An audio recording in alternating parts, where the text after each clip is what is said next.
इंद्र और नमुची की कथा। नदी के किनारे पर सघन वृक्षों की गहरी छांव में एक रमणीय एवं शांति ऋषि आश्रम था।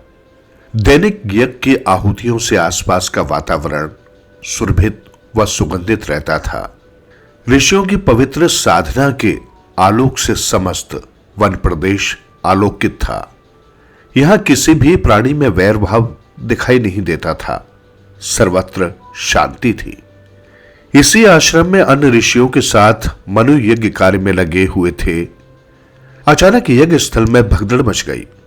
ऋषिगण भयभीत हो गए। सानीपात की तरह उनके हाथों से हवन सामग्री जमीन पर गिर गई। देखते ही देखते मायावी असुर नमुची ने सारा यज्ञ भंग कर दिया। यज्ञ की अग्नि शांत कर दी गई। दुखी ऋषिगण भय के मारे इधर उधर छुप गए। असुर नमुची की माया एवं क्रूर व्यवहार से देवता व मानव दोनों ही क्षुब्ध थे। मानवों द्वारा किए जाने वाले यज्ञ कार्य से देवताओं के पास पहुंचने का सरल मार्ग नमुची के द्वारा रोक दिया गया। यज्ञ आदि कर्म करना कठिन हो गया। इस मायावी असुर नमुची से छुटकारा पाने के लिए ऋषियों तथा मनु ने इंद्र का सहारा लेने का निश्चय किया। उन्होंने इंद्र की प्रार्थना की। प्रार्थना सुनकर इंद्र का ध्यान असुर नमुची के संहार की ओर गया। पराक्रमी इंद्र अपने वज्र से असुर नमुची का संहार करने हेतु उद्यत हुए तो मायावी असुर ने उनके प्रहार को शून्य बना दिया।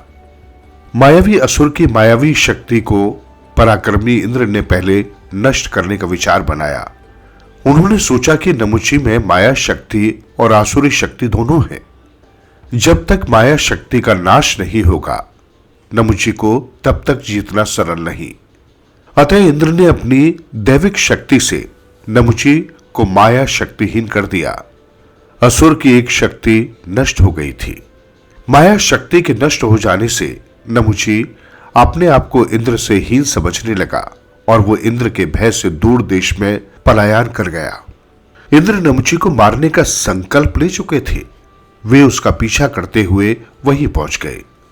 दोनों के मध्य पुनः युद्ध छिड़ गया। नमुची इंद्र के वज्र प्रहार से बार बार बच जाता था। उसकी शारीरिक चुस्ती फुर्ती और युद्ध कौशल ने इंद्र के प्रहारों को निष्फल कर दिया। नमुची की शक्ति देखकर अश्वनी कुमार इंद्र की सहायता हेतु युद्ध स्थल पर पहुंचे। मरुत भी इस महाभयंकर सुर असुर संग्राम को देखने के लिए युद्ध भूमि में पहुंच गए। अब नमुची ने इंद्र को समाप्त करने के लिए एक उपाय सोचा। उसने अपनी मायावी आसुरी विद्या का हर्ष तो देखा ही था, अतः उसके मन में यह विचार आया कि युद्ध में अपनी ओर से अत्यंत सुंदर युवतियों को इंद्र के सम्मुख खड़ा कर दे। इंद्र विलासी हैं, वे इनके रूप सौंदर्य के जाल में फंस जाएंगे और इस प्रकार उन पर विजय सहज ही प्राप्त हो जाएगी। परंतु बात उल्टी हो गई।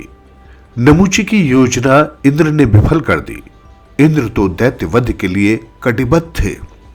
वे युद्ध भूमि के लिए अपना वज्र धारण करके निकल पड़े।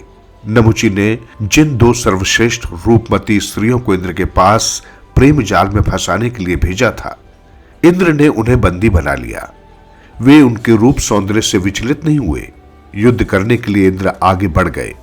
उनकी सहायता के लिए अश्वनी कुमार उनके साथ थे। युद्ध के लिए अनुकूल वातावरण एवं अमोघ शक्ति की आवश्यकता होती है। वातावरण की सृष्टि तो अश्वनी कुमार के उत्तेजक स्वर कर ही रहे थे। अमोघ शक्ति के लिए अश्वनी कुमारों ने इंद्र को सोमपान कराया।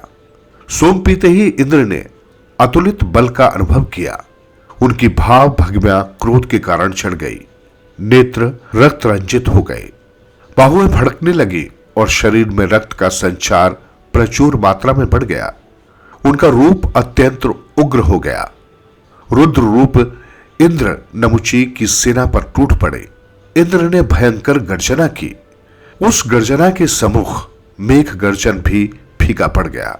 उनका रूप अत्यंत उग्र हो गया।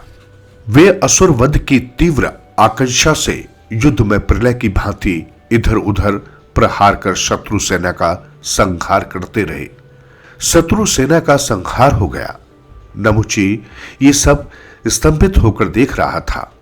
उसने युद्ध भूमि से भागकर प्राण बचाने का निश्चय किया। नमुची छिप छिप कर युद्ध भूमि छोड़ रहा था। इंद्र ने चारों ओर उसकी तलाश की, किंतु वो दिखाई नहीं दिया। तो इंद्र समझ गए कि शत्रु युद्ध भूमि छोड़कर गुप्त रूप से कहीं छिप गया है। इधर नमुची अपने प्राण बचाने के लिए भाग रहा था। इंद्र भी प्रबल वेग से उसके समीप पहुंच गए। नमुची ने अपने शत्रु इंद्र को अपने सामने देखा तो होश हवास गवा बैठा। अस्त्र शस्त्र उसके हाथ से छूट गए। वो बलहीन व शस्त्रहीन हो गया था। इंद्र ने नमुची को पकड़ लिया।